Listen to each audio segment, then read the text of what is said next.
নরোত্তম দাস ঠাকুর তিনি আবির্ভূত হওয়ার আগেই মহাপ্রভু সেই পদ্মাতে স্নান করার সময় বলেছিলেন যে এই পদ্মার জলে এই ঘাটে আমি কৃষ্ণ প্রেম রেখে গেলাম এবং নরোত্তম আসবে, নরোত্তম এসে এই প্রেম গ্রহণ করবে। এটা নরোত্তম দাস ঠাকুরের জন্মের আগেই মহাপ্রভু কৃষ্ণ প্রেম রেখেছিলেন পদ্মা নদীর জলে। পরবর্তীকালে নরোত্তম দাস ঠাকুর আবির্ভূত হলেন, বড় হলেন। তিনি সেই জায়গায়, সেই ঘাটে, যেই ঘাটে মহাপ্রভু তার জন্য প্রেম রেখে গেছিলেন, সেখানে তিনি স্নান করেছিলেন। এবং স্নান করার সময় সেই প্রেম যেটা মহাপ্রভু পদ্মা নদীর জলে রেখে গেছিলেন এবং বলে গেছিলেন এটা নরোত্তম দাসের জন্যই আমি রেখে গেলাম, সেই প্রেমটা নরোত্তম দাস ঠাকুর গ্রহণ করলেন এবং সেই থেকেই তিনি পরম শুদ্ধ ভক্তরূপে জগতে কৃষ্ণ প্রেম প্রচার করেছিলেন।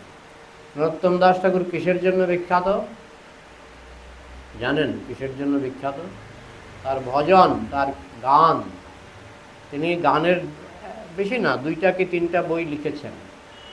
যেমন একটা বইয়ের নাম হচ্ছে প্রেম ভক্তি চন্দ্রিকা, প্রেম ভক্তি চন্দ্রিকা। তো একবার যেখানে যে বসে আছেন গৌরকিশোর দাস বাবাজি মহারাজ আছে না, গৌরকিশোর দাস বাবাজি মহারাজ, ওনার কাছে একজন গিয়ে বলেছিলেন যে আমাকে একটু কৃষ্ণ প্রেম দান করুন। তখন গৌরকিশোর দাস বাবাজি মহারাজ বলেছিলেন যে কৃষ্ণ প্রেম 2 টাকা। কৃষ্ণ প্রেম 2 টাকা বলে, ওই নরোত্তম দাস ঠাকুরের 2টা বই, তখন ওই 2টো বইয়ের দাম ছিল 2 টাকা। নরোত্তম দাস ঠাকুরের 2টো বই কিনে নাও এবং এটা প্রতিদিন পড়লে তোমার এমনিতেই কৃষ্ণ প্রেম হয়ে যাবে। তো এই কথা শুনে তিনি নরোত্তম দাস ঠাকুরের 2টো বই কিনে নিয়েছিলেন এবং ওই বই পড়লেই শুদ্ধ কৃষ্ণ প্রেম হয়ে যায়। আপনারা নরোত্তম দাস ঠাকুরের গান তো শোনেন না? ওই নরোত্তম দাস ঠাকুরের গান একটা বইয়ের নাম হচ্ছে প্রার্থনা, আরেকটা বইয়ের নাম হচ্ছে প্রেম ভক্তি চন্দ্রিকা। ছোট ছোট বই, তখন ছিল 2 টাকা, এখন হয়তো জানি না, হয়তো 50 টাকা বা 100 টাকা হতে পারে। কিন্তু যখন গৌরকিশোর দাস বাবাজি মহারাজ বলেছিলেন তখন দাম ছিল 2 টাকা এবং বলেছিলেন কৃষ্ণ প্রেমের দাম 2 টাকা। মানে কেন বলেছিলেন? কারণ ওই বই পড়লেই আপনার কৃষ্ণ প্রেম হয়ে যাবে। কীরকম লেখা নরোত্তম দাস ঠাকুর লিখেছেন, অপূর্ব সুন্দর। ওনার যে গানগুলি, ওনার যে ভজনগুলি, নরোত্তম দাস ঠাকুরের লেখা ভজনগুলি অপূর্ব সুন্দর। তো নরোত্তম দাস ঠাকুর ছিলেন রাজপুত্র, রাজার ছেলে। তো রাজার ছেলে কি ব্রাহ্মণ না ক্ষত্রিয়? রাজার ছেলে কি ব্রাহ্মণ না ক্ষত্রিয়? ক্ষত্রিয়, ক্ষত্রিয়। এই জন্য ব্রাহ্মণরা তার কাছে দীক্ষা নিত না। যেহেতু তিনি ছিলেন ক্ষত্রিয় নিম্ন বর্ণের আর ব্রাহ্মণরা উচ্চ বর্ণের, এই জন্য ব্রাহ্মণরা নরোত্তম দাস ঠাকুরের কাছে দীক্ষা নিত না। কিন্তু পরবর্তীকালে নরোত্তম দাস ঠাকুরের মহিমা যখন জগতে প্রচারিত হলো, অনেক ব্রাহ্মণ তার কাছে দীক্ষা নিয়েছিলেন, কারণ তিনি একজন শুদ্ধ বৈষ্ণব। তো এই যে নরোত্তম দাস ঠাকুর, তিনি এত বড় পণ্ডিত ছিলেন যে তার যে গানগুলি, সেই গানগুলি আমাদের প্রভুপাদ বলছেন এগুলি অভ্রান্ত বেদের মতো। নরোত্তম দাস ঠাকুর যে গানগুলি লিখেছেন সেগুলি হচ্ছে অভ্রান্ত বেদের মতো, বেদবাণীর মতো, বুঝেছেন? তো ওনার জন্মস্থান বাংলাদেশে, না বাংলাদেশে খেতুরি, খেতুরি। আর ওনার একটা মন্দির আছে মুর্শিদাবাদে, সেই জায়গাটার নাম হচ্ছে জিয়াগঞ্জ। আপনারা গেছেন সেখানে? মুর্শিদাবাদের সেই নরোত্তম দাস ঠাকুরের মন্দির, যেখানে নরোত্তম দাস ঠাকুর স্বয়ং ছিলেন, স্বয়ং সেখানে প্রচার করতেন এবং সেখানে তিনি যে বিগ্রহের পূজা করতেন সেই বিগ্রহ আজও রয়ে গেছে মুর্শিদাবাদের জিয়াগঞ্জে। জিয়াগঞ্জ নাম শুনেছেন? জিয়াগঞ্জ মুর্শিদাবাদে সেই মন্দিরও এখনও আছে এবং উনি নিজে হাতে যে বিগ্রহের পূজা করতেন সেই বিগ্রহ এখনও আছে কিন্তু সেই বিগ্রহ বছরে একবার কি দুবার দর্শন দেয়। সারা বছর তালা মারা থাকে, হ্যাঁ, পূজারি হয়তো নেই, হ্যাঁ, কিন্তু সারা বছর তালা মারা থাকে, বছরে একবার কি দুবার, একবার দোল পূর্ণিমার সময় আর একবার ওনার জন্মদিনে, হ্যাঁ, ও দুদিন ওনার সেবিত বিগ্রহকে দর্শন দেওয়া হয় এবং সেদিন অনেক ভিড় হয়। আমি এক দুইবার গেছিলাম সেই বিগ্রহ দর্শন করার জন্য, যে বিগ্রহ নরোত্তম দাস ঠাকুর নিজে সেবা করতেন, পূজা করতেন। তো ব্রাহ্মণরা খুব সমালোচনা করতেন যে এ হচ্ছে ক্ষত্রিয়, এ কি করে গুরু হয়, কি করে দীক্ষা দেয়। তখনকার দিনে জাতিভেদটা খুব প্রবল ছিল, এখনকার মতো নয়, আরও বেশি প্রবল ছিল। তো এই জন্য তারা খুব প্রতিবাদ করেছিলেন। কিন্তু কিছু কিছু ব্রাহ্মণ, যেমন হরিনারায়ণ চক্রবর্তী, তারপরে রামকৃষ্ণ কি ভট্টাচার্য, কি আমি ভুলে গেছি, ওই রামকৃষ্ণ বলে একজন, মনে করুন এরকমই ভট্টাচার্য কি চক্রবর্তী, কথা নয়, কে কথা বলছে, কে কথা বলছে, যারা কথা বলবে এই চেয়ারে বসবে, ঠিক আছে, আমি ওখানে বসে যাব, মনোযোগ দিয়ে শুনুন কি বলছিলাম। হ্যাঁ, তো রামকৃষ্ণ আর হরিনারায়ণ চক্রবর্তী এই দুইজন, তারা ব্রাহ্মণ, কিন্তু নরোত্তম দাস ঠাকুরের মহিমা তারা বুঝতে পেরেছিলেন। বুঝতে পেরে, যদিও তারা ব্রাহ্মণ কুলে জন্মগ্রহণ করেছিলেন, তারা নরোত্তম দাস ঠাকুরের কাছে দীক্ষা নিয়েছিলেন, বুঝেছেন। দীক্ষা নিয়ে তারা গুরুদেবের সঙ্গে থাকতেন, গুরুদেবের সেবা করতেন। হ্যাঁ, তো কিন্তু অন্য ব্রাহ্মণরা তার নিন্দা করতেন, নরোত্তম দাস ঠাকুরের নিন্দা করতেন। তো এই নিন্দা তারা সহ্য করতে পারল না। এই হরিনারায়ণ চক্রবর্তী, তারপরে রামকৃষ্ণ, রামকৃষ্ণ ভট্টাচার্য কি কিছু ব্রাহ্মণ, তো তারা ওই যেহেতু গুরুদেবের নিন্দা হচ্ছে, তারা এটা সহ্য করতে পারল না। তখন একটা জায়গায়, জায়গাটার নামটা আমার মনে নেই, একটা অনুষ্ঠান তারা ডাকলো, যে কি না সেখানে আমরা নরোত্তম দাস ঠাকুরকে তর্কে পরাজিত করব। তখনকার দিনে এই ভারতবর্ষে ইংরেজি পড়াশোনা ছিল না, তখনকার দিনে ইংরাজির বদলে কি ছিল, সংস্কৃত। যে ভালো সংস্কৃত, এখন যেমন যে ভালো ইংরেজি বলতে পারে তাকে শিক্ষিত বলে ধরা হয়, তখনকার সময় যে ভালো সংস্কৃত জানতো তার সম্মান ছিল খুব বেশি।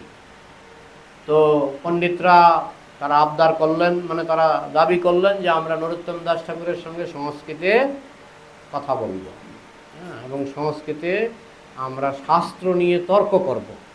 যদি তর্কে নরোত্তম দাস ঠাকুর আমাদেরকে হারাতে পারে, হ্যাঁ, তাহলে আমরা তার কাছে, আগের দিনে মানুষ আবার এদিকে ভালো ছিল, হেরে গেলে আমার গুরুদেব আমাকে দীক্ষা দিন। আর আমরা যদি নরোত্তম দাস ঠাকুরকে হারাতে পারি, তাইলে নরোত্তম দাস ঠাকুর যেন আমাদের কাছে দীক্ষা নেয়। এরকম চিন্তা করে তারা একটা জায়গা স্থির করলেন যে তারা নরোত্তম দাস ঠাকুরের সঙ্গে দেখা করবেন। তো এখন এই কথা শুনে এই হরিনারায়ণ চক্রবর্তী আর এই রামকৃষ্ণ, তারা ব্রাহ্মণ কিন্তু নরোত্তম দাস ঠাকুরের শিষ্য, তারা গিয়ে গুরুদেবকে জিজ্ঞাসা করলেন, গুরুদেব কি করা যায়, এখন তো তারা আসবে অমুক তারিখ তারা আসবে, তারা তো আপনাকে সংস্কৃত যুদ্ধে পরাজিত করবে, মানে পরাজিত করার প্ল্যান। তারা জানে নরোত্তম দাস ঠাকুর সংস্কৃতে এত পণ্ডিত যে তাকে পরাজিত করা সম্ভব নয়, শাস্ত্রেও পণ্ডিত এবং সংস্কৃত ভাষাতেও পণ্ডিত। তখন নরোত্তম দাস ঠাকুর পরামর্শ দিলেন যে কাজ করো, এই যারা আসবে এরা সবাই পান বিড়ি খেতে ভালোবাসে, চা পান বিড়ি এসব খেতে ভালোবাসে। চা তখন ছিল না, কিন্তু পান বিড়ি এসব ছিল। তোমরা কাজ করো, তোমরা একজনে পানের দোকান দাও আর একজনে বিড়ির দোকান দাও বাজারে, দেখবে তারা এসেই তোমাদের কাছে পান বিড়ি কিনতে যাবে। যখন পান বিড়ি কিনতে যাবে, তোমরা এদের সঙ্গে সংস্কৃতে কথা বলবে। হ্যাঁ, তো এইভাবে তারা দুইজনে বসে গেল, দুই শিষ্য ওই পান বিড়ি নিয়ে বসে গেল। তখন ওই পণ্ডিতগুলি যারা নরোত্তম দাস ঠাকুরকে পরাজিত করতে এসেছিল, তারা তো এসেই পানের দোকান খুঁজছে, আর তারা একেবারে সামনে বসেছিল রাস্তার পাশে। তখন গিয়ে বলছে পান দাও, আর ওরা সংস্কৃতে বলছে কয়টা দেব, হ্যাঁ সঙ্গে কি দেব, সঙ্গে খয়ার দেব কিনা, চুন দেব কিনা, এই জিজ্ঞাসা করছে সংস্কৃতি। তখন এরা তো পণ্ডিত, এরা তো জরি বাবা পানওয়ালা সংস্কৃত বলে, হ্যাঁ। তো তখন ওরা সংস্কৃতে চেষ্টা করলো কথা বলতে, পানওয়ালার সঙ্গেই সংস্কৃতে পারেনি।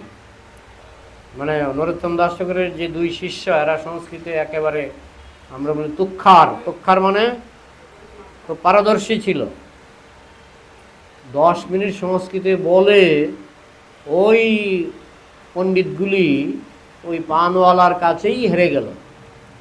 তখন তারা জিজ্ঞেস করলো, তোমরা পান বিক্রি করো, পান বিড়ি বিক্রি করো, তোমাদের সংস্কৃত দেখে আমাদের তো অবাক লাগলো। বলে আমরা নরোত্তম দাস ঠাকুরের গায়ের গন্ধ পেয়েছি, তো নরোত্তম দাস ঠাকুরের সঙ্গে চলাফেরা করে অল্প অল্প শিখেছি। অল্প অল্প শিখেছ, এত বড় এত সুন্দর সংস্কৃত তোমরা বলছো, হ্যাঁ। বলে নরোত্তম দাস ঠাকুরের পাড়ায় যারা থাকে তারা কম বেশি সংস্কৃত জানে। বলছে ব্রাহ্মণের বাড়ির বিড়াল 2 অক্ষর মন্ত্র জানে, ব্রাহ্মণের বাড়ির বিড়াল 2 অক্ষর মন্ত্র জানে। তা আমরা যেহেতু নরোত্তম দাস ঠাকুরের সঙ্গে চলাফেরা করি, আমরা ওনার কাছ থেকে শুনে শুনে 2 অক্ষর সংস্কৃত শিখেছি। তো এই কথা শুনে, সবই সংস্কৃতে হচ্ছে কথাবার্তা, এইসব কথা শুনে ওই পণ্ডিত মণ্ডল একটা গোপন মিটিং করলেন। দেখছো এখানকার পানওয়ালা বিড়িওয়ালা যেইভাবে সংস্কৃত বলে, হ্যাঁ, ওনারা নরোত্তম দাস ঠাকুরের সঙ্গে চলাফেরা করে সামান্য শিখেছে বলছে, কিন্তু নরোত্তম দাস ঠাকুর না জানি কত বড় পণ্ডিত, গিয়ে আর ওনার সঙ্গে টেক্কা দিয়ে আমরা পরাজিত হব, এটা আমরা চাই না, পালিয়ে চলো। ওই পণ্ডিতের দল আর নরোত্তম দাস ঠাকুরের সঙ্গে দেখা করেনি, তারা সেখান থেকে পালিয়ে চলে গেল, বুঝেছেন। তো যাই হোক, এই নরোত্তম দাস ঠাকুরেরই শিষ্য হরিনারায়ণ চক্রবর্তী, তিনি মণিপুরে গিয়েছিলেন। মণিপুর নাম শুনেছেন তো, মণিপুর, সেই মণিপুরের রাজা, রাজাকে তিনি কৃষ্ণ ভক্তির প্রচার করলেন, এমনভাবে প্রচার করলেন যে তিনি মুগ্ধ হয়ে গেলেন এবং তিনি নরোত্তম দাস ঠাকুরের কাছে তিনি আত্মসমর্পণ করলেন। তো পরবর্তীকালে মণিপুরের রাজা নাম জানেন কি?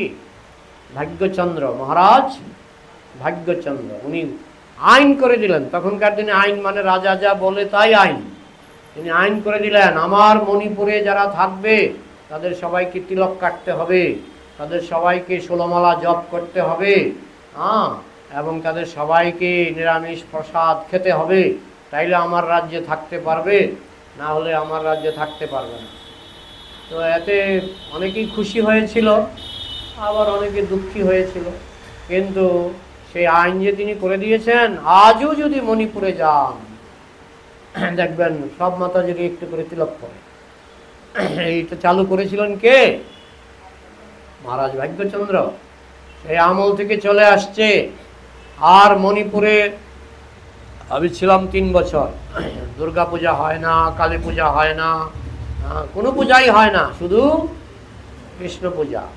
আর উৎসব মানে জন্মাষ্টমী, দোল পূর্ণিমা, রথযাত্রা, সোজা কথা বৈষ্ণব উৎসব। আর মন্দির মানেই জগন্নাথ, রাধা কৃষ্ণ, এইসব। ওইখানে আপনি দেবদেবীর মন্দিরও খুঁজে পাবেন না মণিপুরে। এই কৃতিত্বটা কার? এটা মহারাজ ভাগ্যচন্দ্রের কৃতিত্ব। তিনি যে চালু করে দিয়ে গেছেন সংস্কৃতি, সেই সংস্কৃতি আজও চলছে। হয়ে গেল 500 বছরের মতো, কিন্তু আজও চলছে। 500 বছর হয়নি, কিন্তু আজও চলছে সেই সংস্কৃতি। মহারাজ ভাগ্যচন্দ্রের আমল থেকে আজও চলছে। আমি 3 বছর ছিলাম বৈষ্ণব রাজ্য। এক আছে বৃন্দাবন, আরেক আছে মণিপুর, বৈষ্ণব রাজ্য। সেখানে সবাই কৃষ্ণ পূজা করে, অন্য দেবদেবীর পূজা সেখানে হয় না। আমি একবার দুর্গা পূজার সময় ছিলাম, আমি কোনো দুর্গা পূজা দেখলাম না। একজন বলল হয় দেখাবো। গেলাম, গিয়ে দেখি ছোট্ট একটা দুর্গার ছবি কাগজে। ওই একজন দেখলাম ধূপটুপ দেখাচ্ছে। এই দুর্গা পূজা সেখানে হয় না বললেই চলে। মহারাজ ভাগ্যচন্দ্রের আমলে তো হতোই না। তিনি শেষ বয়সে মহারাজ ভাগ্যচন্দ্র তিনি চলে আসলেন মুর্শিদাবাদ, জিয়াগঞ্জ, মুর্শিদাবাদের জিয়াগঞ্জ, যেখানে নরোত্তম দাস ঠাকুর ছিলেন। এবং তিনি রাজ্য ছেড়ে তার বংশধরের হাতে রাজ্য দিয়ে তিনি চলে আসলেন গুরুদেবের কাছে। তিনি নরোত্তম দাস ঠাকুরের কাছে ছিলেন এবং সেখানে তিনি দেহত্যাগ করেছিলেন। আজও যদি আপনারা জিয়াগঞ্জে যান, দেখবেন 3টা সমাধি আছে, 3টা কি 4টা। একটা সমাধি হচ্ছে ওনার নরোত্তম দাস ঠাকুরের যে প্রিয় শিষ্য হরিনারায়ণ চক্রবর্তী এবং রামকৃষ্ণ, তাদের একজনের। আরেকটা সমাধি হচ্ছে মহারাজ ভাগ্যচন্দ্রের সমাধি। তিনি মণিপুরের রাজা হলেও তিনি গুরুদেবের কাছে দেহত্যাগ করেছিলেন এবং সেইখানেই গুরুদেবের সমাধির পাশে তাকে সমাধিস্থ করা হয়েছিল। লেখা আছে মহারাজ ভাগ্যচন্দ্রের সমাধি, এবং তার পাশেই ছিল নরোত্তম দাস ঠাকুরের সমাধি, দুধ সমাধি। দুধ সমাধি কি? নরোত্তম দাস ঠাকুর দেহত্যাগ করলেন। যখন দেহত্যাগ করলেন তাকে গঙ্গার কিনারে, কারণ এখানে গঙ্গা আছে, মুর্শিদাবাদে গঙ্গা, সেই গঙ্গার কিনারে তাকে নিয়ে যাওয়া হলো। সেখানে এই কাঠ দিয়ে তাকে রেডি করা হলো। কিসের জন্য? দাহ করা হবে। সেই সময় ব্রাহ্মণের দল গিয়ে উঠল, গিয়ে বলছে দেখো কি কষ্ট পেয়ে মারা গেল। কষ্ট কিছু ছিল না, কষ্ট ছিল না, কিন্তু ওই যে হিংসা থাকলে তো খারাপটাই দেখে না। তো ব্রাহ্মণের দল গিয়ে বলছে দেখো এই লোকটা ক্ষত্রিয় হয়ে ব্রাহ্মণদের দীক্ষা দিতে শুরু করেছিল, কি কষ্ট পেয়ে মারা গেল লোকটা।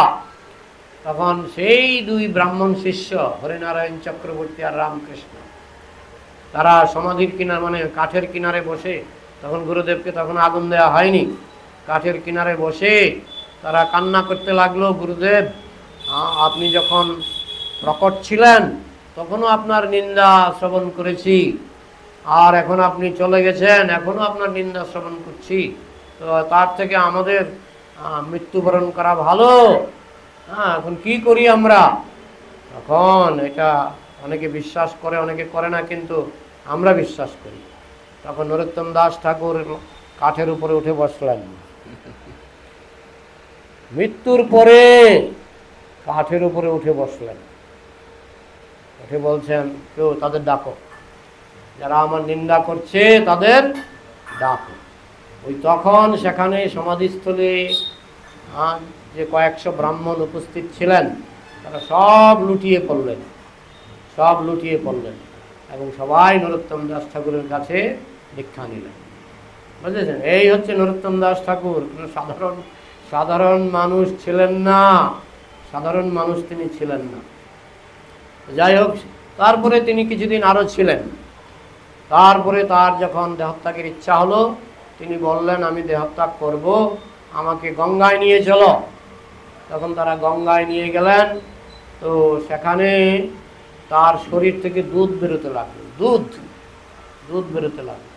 দুধ বেরোতে শরীরটা গলে গেল এবং গঙ্গা দুধময় হয়ে গেল, সাদা হয়ে গেল গঙ্গার জল। তো সেখান থেকে তারা আর নরোত্তম দাস ঠাকুরকে খুঁজে পায়নি। তারা কয়েক কলসি গঙ্গার জল, যে দুধের মতো যে জলটা, সেই দুধ নিয়ে তারা মন্দিরে এলো। সেখানে তারা দুধ সমাধি, নরোত্তম দাস ঠাকুরের দেহ পাওয়া যায়নি, তারা দুধ সমাধি করেছে। তাহলে সেই মন্দিরে যদি আপনারা যান জিয়াগঞ্জে, সেখানে দেখবেন পরপর 3-4টা, আমি দেখেছি পরপর 3-4টা সমাধি আছে। একটা হচ্ছে নরোত্তম দাস ঠাকুরের দুধ সমাধি, আর একটা হচ্ছে মহারাজ ভাগ্যচন্দ্রের সমাধি, আর একটা তার 2জন শিষ্যের সমাধি। এবং যে ঘাটে নরোত্তম দাস ঠাকুরের দেহটা দুধ হয়ে গেছিল, সেই ঘাটের নাম কি? দুধঘাট। সেই ঘাটের নাম কি? দুধঘাট। কোথায় আছে? মুর্শিদাবাদের জিয়াগঞ্জ। আমি সেই দুধঘাটে 2-3 বার স্নান করেছি। সেই দুধঘাটের গঙ্গায় আমরা যখনই যাই দুধঘাটে স্নান করি, কারণ যেখানে নরোত্তম দাস ঠাকুরের দেহটা দুধ হয়ে জলে মিশে গেছে, সেই দুধঘাট আজও আছে। সেই দুধঘাটে ভক্তরা, ইস্কন থেকে অনেক ভক্ত যায়, প্রতি বছরই দলে দলে ভক্ত গাড়ি ভাড়া করে যায়। তিন ঘন্টা 4 ঘন্টার জার্নি। তো সেখানে তারা দুধ ঘাটে গিয়ে স্নান করে নরোত্তম দাস ঠাকুরের যে সমাধি আছে, দুধ সমাধি, সেখানে তারা যায়, হরিকথা শ্রবণ করে। আর হলো খেতরি গ্রাম, সেই খেতরি গ্রামে নরোত্তম দাস ঠাকুর যখন প্রকট ছিলেন তখন তিনি একটা বৈষ্ণব সেবা দিয়েছিলেন। দোল পূর্ণিমার সময় বলা হয় প্রথম দোল পূর্ণিমা এই নরোত্তম দাস ঠাকুরই ঠিকভাবে করেছিলেন। তিনি পৃথিবীর সমস্ত বৈষ্ণবকে নিমন্ত্রণ করেছিলেন এবং তখন যারা যারা জীবিত ছিল, প্রকট ছিল, যেমন নিত্যানন্দ প্রভুর স্ত্রী জাহ্নবা মাতা তখন প্রকট ছিলেন এবং আরও অনেক বৈষ্ণব যারা প্রকট ছিলেন তারা খেতরি গ্রামে, এখনও আছে খেতরি গ্রাম, এবং প্রতি বছর সেই উৎসবটা এখনও হয়। লক্ষ লক্ষ লোক প্রসাদ পায়। এটা এখন বাংলাদেশে পড়ে গেছে, সেটা এখন বাংলাদেশে। সেই খেতরি গ্রামে প্রতি বছর দোল পূর্ণিমার সময় বিশাল বড় মহোৎসব হয়। প্রথম দোল পূর্ণিমা করেছিলেন নরোত্তম দাস ঠাকুর এবং পৃথিবীতে যত বৈষ্ণব ছিলেন, মহান মহান বৈষ্ণব, সবাইকে তিনি নিমন্ত্রণ করেছিলেন এবং বৈষ্ণব সেবা কিভাবে করতে হয় সেটা খেতরি গ্রামের মহোৎসব তিনি সেই মহোৎসবে দেখিয়েছিলেন। সবাইকে হাতি ঘোড়া দিয়ে পালকি দিয়ে এনেছিলেন। যখনই বৈষ্ণবরা খেতরি গ্রামে প্রবেশ করলেন সঙ্গে সঙ্গে তাদের জন্য কারো জন্য হাতি, কারো জন্য ঘোড়া, কারো জন্য ঘোড়ার গাড়ি, কারো জন্য পালকি পাঠিয়ে দিয়েছিলেন।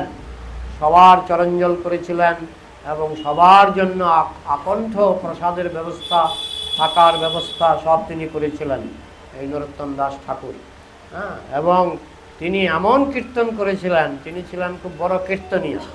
নিজে কীর্তন লিখতেন এবং নিজে সুর দিয়ে সেটাকে গান গাইতেন।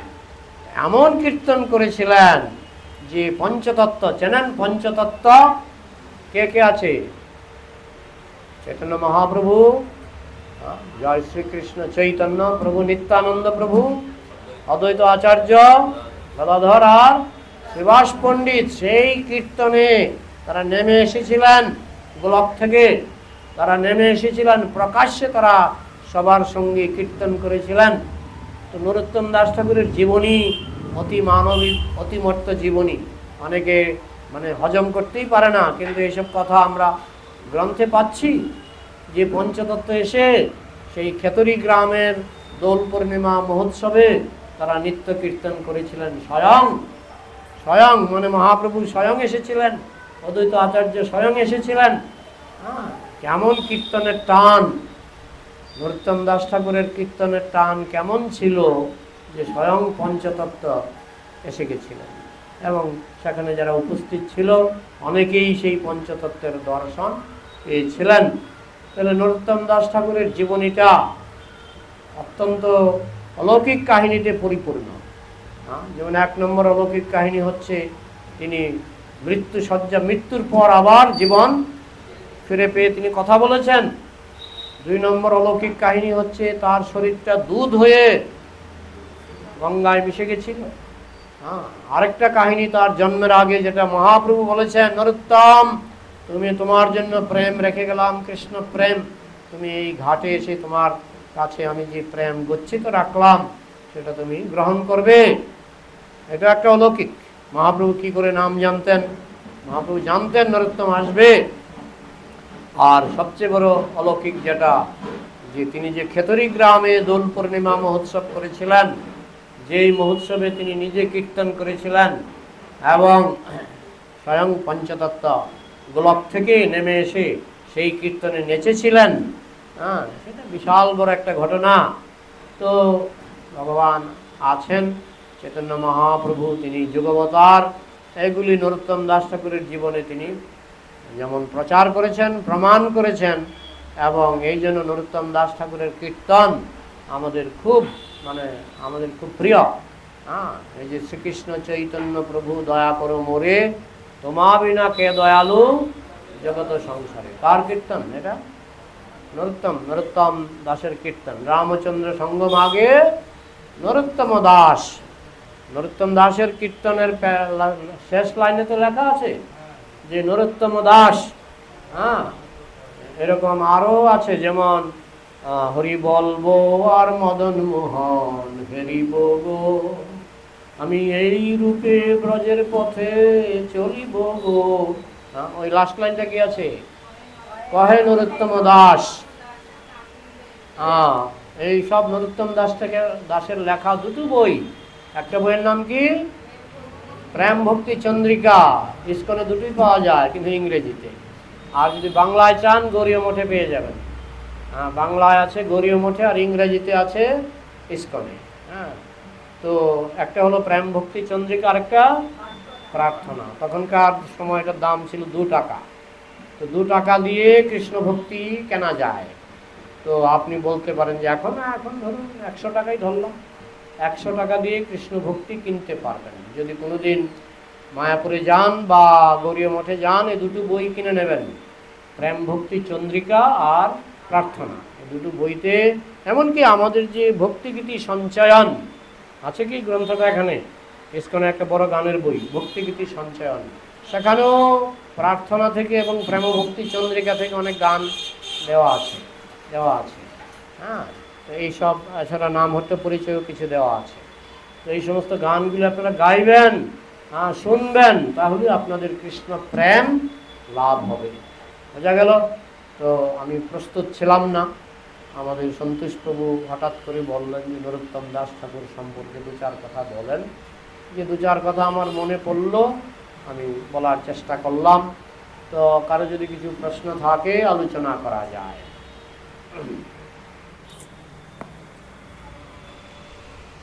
বলুন, আপনাদের কিছু প্রশ্ন আছে নরোত্তম দাস ঠাকুর সম্পর্কে?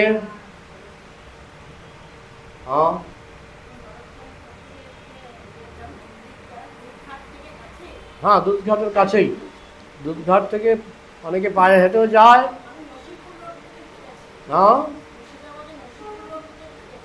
এটা হলো আপনার জিয়াগঞ্জ। যদি যান জিয়াগঞ্জে যাবেন, জিয়াগঞ্জে গিয়ে আপনি রিক্সাওয়ালাকে বলবেন যে আমি মন্দিরে যাব। মন্দিরও কাছে, দুধঘাট মন্দির খুব একটা দূর নয়, কাছাকাছি। আমরা তো নগর কীর্তন করতে করতে চলে গেছিলাম। দুধঘাটে স্নান করে আমরা নগর কীর্তন করতে করতে চলে গেছিলাম। অনেকে মন্দির দর্শন করে আবার নগর কীর্তন করতে করতে দুধঘাটে এসে স্নান করে। আমি বাস স্ট্যান্ড চিনি না, আমরা নিজেদের গাড়ি নিয়ে গেছিলাম। তো আমরা ওইভাবে একবার ট্রেনে গেছিলাম, 1-2 বার ট্রেনে গেছিলাম। তো ট্রেন স্টেশন থেকে আপনার খুব একটা দূরে না। তো সেটা নরোত্তম দাস ঠাকুরের পুণ্যভূমি দর্শন করা বৈষ্ণবদের কর্তব্য।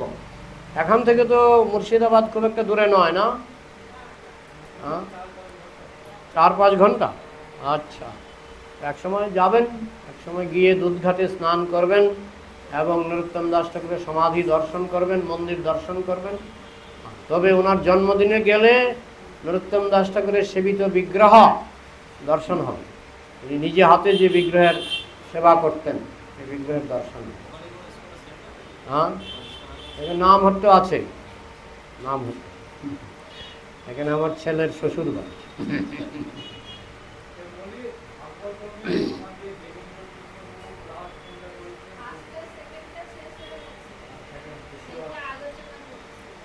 কিন্তু যেহেতু আমার কাছে গ্রন্থগুলি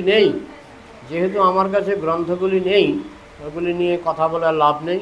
আমি প্রভুপাদের লেকচার নিয়ে আসব, প্রভুপাদের ইংরেজি বক্তৃতা, সেগুলি আমি ইংরেজি থেকে বাংলা করে করে আপনাদেরকে শোনাবো। সেগুলো আমার কাছে তো অমৃতের মতো মনে হয়। প্রভুপাদের প্রবচন, যে প্রবচন শুনে সারা পৃথিবীর মানুষ, চীন, রাশিয়া, জাপান, জার্মান, সব দেশের মানুষ কৃষ্ণ ভক্ত হয়েছে প্রভুপাদের গ্রন্থ পড়ে এবং প্রভুপাদের লেকচার শুনে। তো সেগুলি আমি নিয়ে আসব, যেগুলি আমার কাছে আছে। আর ভাগবত আমার কাছে আছে, সেটা আমি ঘরে রেখে এসেছি। আমি এগুলো নিয়ে আসিনি সঙ্গে করে, রাখারই তো জায়গা নেই। আমি এখানে যে আছি না, রাখারই জায়গা নেই। যে কয়টা বই এনেছি সেই কয়টা বই আমি রাখার জায়গা পাচ্ছি না। যাই হোক, আর কোনো প্রশ্ন আছে আপনাদের?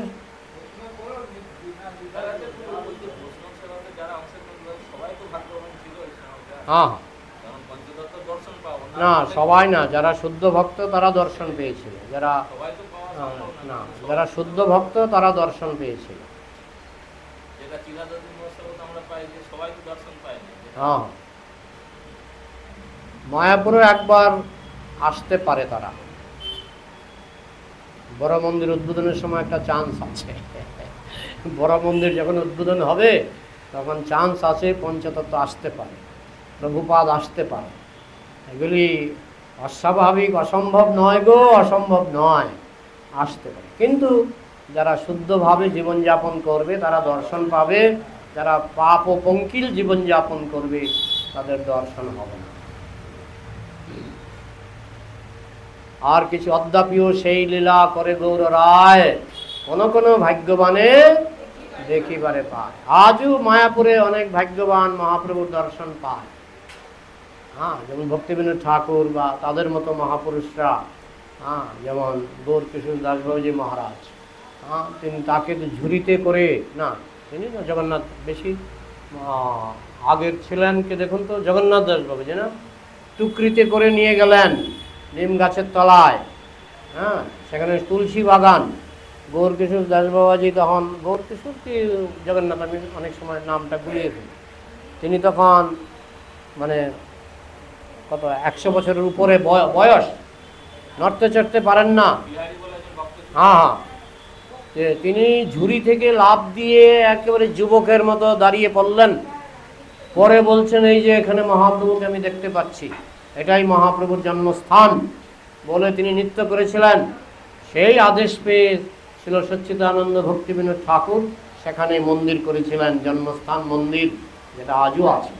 যদিও নবদ্বীপের একদল যাদগোসাই তারা বলে তাদেরটাই নাকি জন্মস্থান, কিন্তু ছিল সচ্চিদানন্দ ভক্তিবিনোদ ঠাকুর প্রমাণ করেছেন যে মায়াপুরে যে জন্মস্থান সেটাই আসল, সেটাই আসল।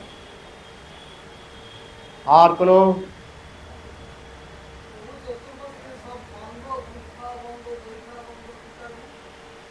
আজকে থেকে দই খাওয়া চলবে,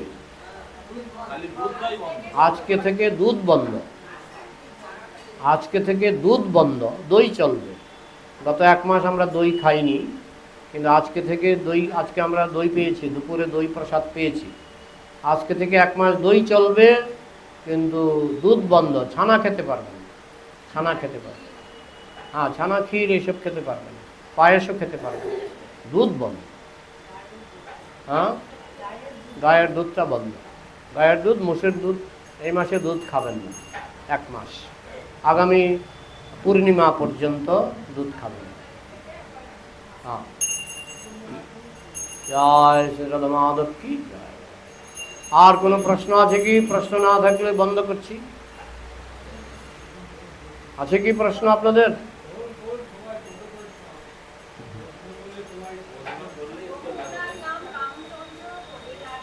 हाँ हाँ, रामचंद्र कविराज কার নাম?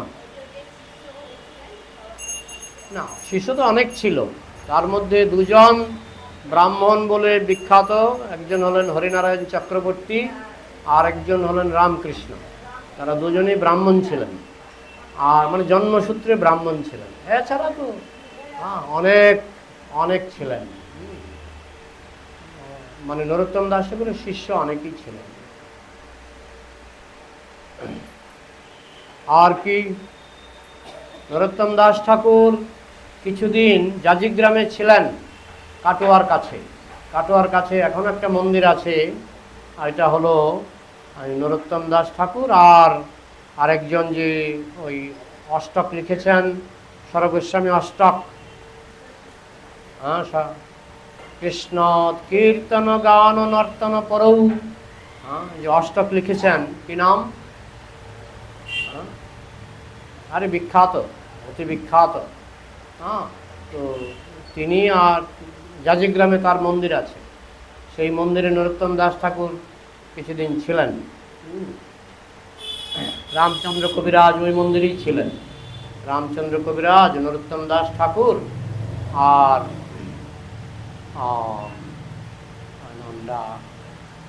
বিখ্যাত শ্রীনিবাস আচার্য। শ্রীনিবাস আচার্য ওই জাজিগ্রাম মন্দিরে ছিলেন। হ্যাঁ, তখন রামচন্দ্র কবিরাজ তখনও ভক্ত হননি। রামচন্দ্র কবিরাজ বিবাহ করেছেন।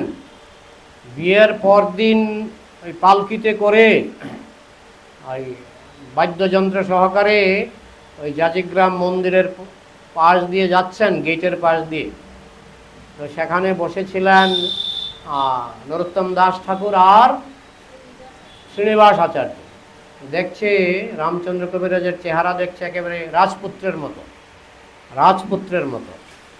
আর তার স্ত্রী পাশে বসে আছে, নতুন নতুন বিয়ে স্ত্রী বসে আছে, স্ত্রীও অপূর্ব সুন্দরী। তখন শ্রীনিবাস আচার্য বলছেন নরোত্তম দাস ঠাকুরকে যে মানুষ কেন যে ফাঁসির দড়ি নিজের গলায় নিজে পড়ে, মানুষ কেন যে ফাঁসির দড়ি নিজের গলায় নিজে পড়ে। ভগবান তাকে কি সুন্দর চেহারা দিয়েছে, রাজপুত্রের মতো চেহারা। এখন তো ফাঁসির দড়ি একটা পড়ল, মানে কোনটা বোঝাচ্ছে বলুন তো? বিবাহকে বোঝাচ্ছে। সেইটা আবার রামচন্দ্র কবিরাজের কানে ঢুকে গেল সেই কথাটা। তখন তিনি বাড়িতে গেলেন, সারা রাত্র তার ঘুম হয়নি। কারণ এক ঝলক শ্রীনিবাস আচার্য আর নরোত্তম দাস ঠাকুরকে দেখেছিলেন, তারা শুদ্ধ বৈষ্ণব, তাদের জ্যোতি তার মনে এমনভাবে দাগ কেটেছিল যে সারা রাত্র ঘুম হয়নি। পরের দিন এসে বলছেন, আমি আর বাড়ি ফিরে যাব না, আমি আপনাদের সঙ্গেই মঠে থাকব। তিনি পরের দিনই, বিয়ের পরের দিনই তিনি ওই জাজিগ্রাম মঠে যোগদান করলেন। হ্যাঁ, এবং জাজিগ্রাম মঠেই ছিলেন। এই হচ্ছেন রামচন্দ্র কবিরাজ। আর কিছু প্রশ্ন?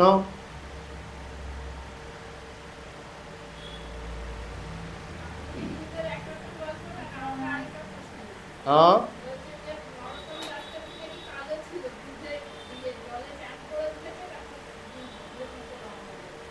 না, কিন্তু আমরা যেটা শুনেছি সেটা আমি যেটা বললাম, দুধ ঘাট, যেখানে তার শরীরটা দুধ হয়ে গেছিল।